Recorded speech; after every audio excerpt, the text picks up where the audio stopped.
Which one is the easier to work with and better market, you think? Yeah, colleges, I think, is kind of easier to get into. High schools, I think, if well done, is the better market to get into. Because, why is that? Just earlier adoption, right? I mean, a lot of the students that work with us, we've gone and done like plenty of outreach events, demos, presentations with high schools, colleges, and almost always the ones that stand out are high school students. And they're the ones like developing a lot of the different market, the different payloads, you know, for our drones.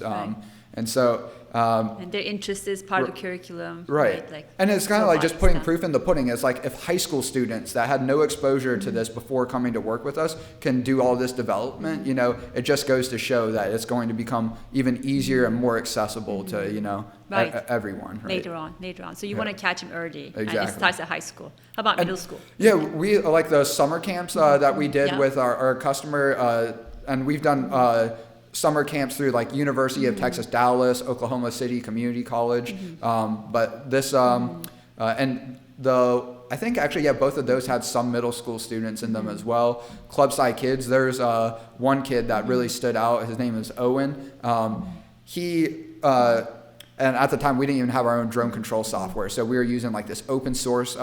You've heard of Linux, I would presume. Sure. So the Linux Foundation actually makes drone control software. And it's like quite literally the Linux for drones. And our customer that has the $500,000 drone, one of their like more advanced students at the time, he put it best. Q Ground Control, the name of the software, is software made by developers for developers. Where I'm working with our development team, but first and foremost is like, how can we make this software as easy as possible, specifically to fly our drones and not just any and every drone out there in the market, right? Easy to adopt. Right. Kind of, But what I was surprised about with this kid, Owen, he went on his own computer, downloaded this Q Ground Control program, after the camp one day, came back the next day, already had like a mission created to then be able to upload to our drone. And so I think middle school is great, but unfortunately there's just not a lot of great environments that we found where not very many STEM schools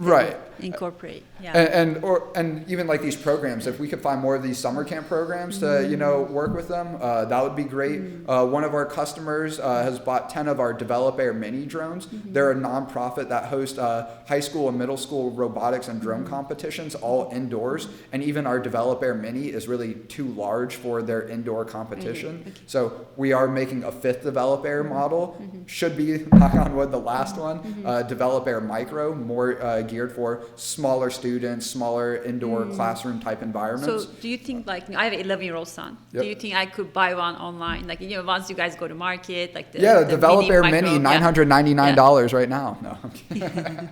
But Develop Air Micro would be a great starting point. And even the Develop Air Mini, again, we have flown that indoors many of times. But if it's like a 10 by 10 foot, you know, playing field, it's just going to be fairly limited, you know, or too cumbersome, you know, for a small sort of environment where you're having to do like very, I don't want to say very advanced, but, you know, granular sort of movements, right? Versus like outdoors, you have like the GPS that if you let go of the controller, Develop Air Mini is just going to hover there in place. And we're working on a system to replicate that indoors as well. And we're actually prototyping that on the Develop Air Mini to then bring it down to the Develop Air Micro. But so you could make it, like adapted to younger kids who could just buy and figure out how to run it themselves. Yeah, and even like the older students, you know, there's a huge demand for these sort of like smaller development micro drones. DJI used to have a very popular one called the DJI Tello, range from like $100 to $200, you know, depending on when it was sold. And schools that we've talked with, like University of North Dakota, they would go buy literally thousands of those drones, and then as a form of outreach, donate them to the local high schools around their university as a form of getting their students prepared to do development or even just operating drones, given those are fairly rudimentary, and it was all like the Python sort of programming or like not drone blocks, Scratch. I don't know if you've heard of that, like the little block-based programming. Okay. But so how is that different from yours? Like, what's your differentiating factor?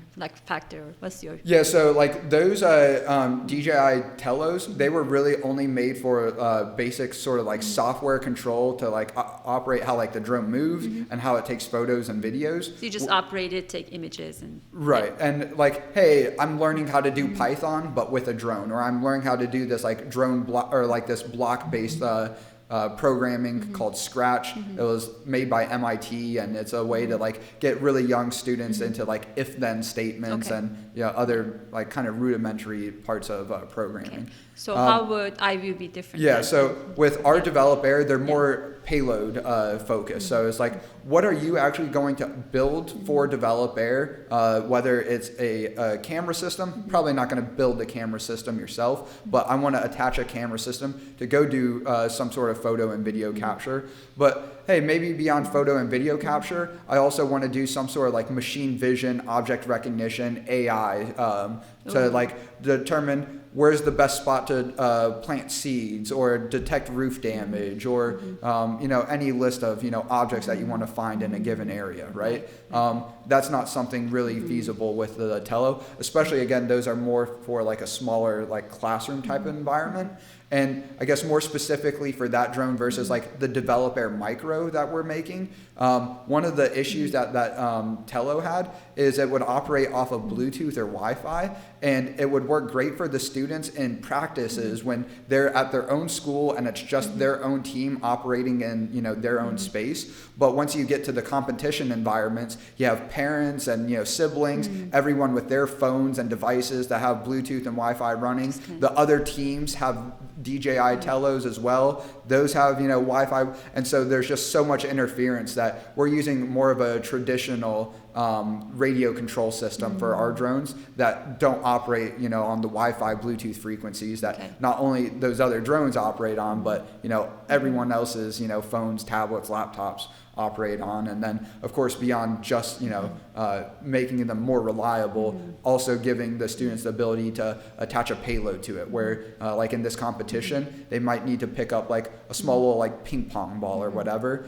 and you can't really do that with the DJI Telo, or it's not really meant to be. And I guess kind of really simplifying it, our drones are built to be modified, where DJI is like, hey, this is the drone that we give you and you have to use it within really those bounds. It's a ready to go product, right? And yours is more functional, and it's actually more learning based. Yes, it's ready to go, but it's like ready to go to fly. And then if you want it to do really anything else beyond flying, that's on you.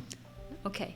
And it seems to me then like a main target market for you is then the learning segment, right? Like between the middle school, high school, or even like B2C parents who want to buy something for their kids who are interested in STEM fields, right? Yep. So I see both B2B and B2C fields, like target or market. B2E. B2E. Yeah, education. Yeah. B2E, that's pretty good. Yeah, B2E. So that's wonderful. And and you have like this main competitor, right? That's been in the market, and you're going to disrupt that. Yeah. Right. They don't even know that we exist, probably, but that's a good thing. Yeah.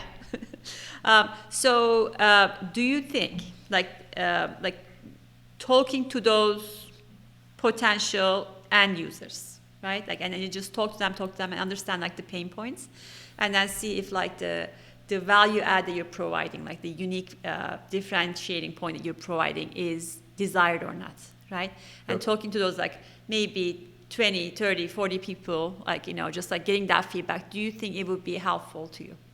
Yeah, I mean, the unfortunate reality is just most people like aren't aware of drones whatsoever, or if they are, they think about them as flying cameras, as military weapons, or as toys. And so a lot of my job is just getting faculty, staff, teachers, professors, thinking about like, it's not about like teaching your students how to operate a drone Right. and how to take photos and videos. It's getting them on the forefront of an industry that we really need to be at the Exactly. forefront of. Exactly. And so Yeah. it's really just educating the teachers like, hey, we want to make these drone platforms available where not every student and most students aren't going to take advantage of them, but for the really 1 out of 100 that will, they're going to create the next application or the next payload that's going to help us, you know, build the drone industry here in America and, you know, leapfrog what is already happening in China. Exactly. Yeah. Yeah. I just see so much potential. It's a great product, Jacob. And well, Develop Air is not the Yeah. product that, you know, Yeah. I want, but it's, Sure. we're But I getting there. think, you know, going back to that customer discovery point, like, you know, like let's say, okay, we figured out like is the B2E section, like B2E segment that wants these products, but talking to teachers, talking to potential end users, and it's not going to be everybody, like you said, but like, you know, like you know, somebody who's got some knowledge and some base, right? And then saying, okay, like, what do you think about this product? Is the existing competitor that you're using? What are you happy with? What you're not happy with? And then some of these conversations, sometimes like you don't have to have so many of them, right? Even at 20 conversations with some key people, not just everybody, right? Actually, I used to own a business. I used to own like a little bakery in Clemson. Okay. Wow. Yeah, like I'm an immigrant. I loved, like my parents own businesses. Like the moment I could own a business, I owned a business too. And I was just so into having gluten-free products. I thought everybody wanted it. I would make those products, only like 5 people a day would buy it. So then I spoke to, and I went to like a wholesale gluten-free, right? Just as a little example. And then I spoke to my Cisco guy who was my food delivery person.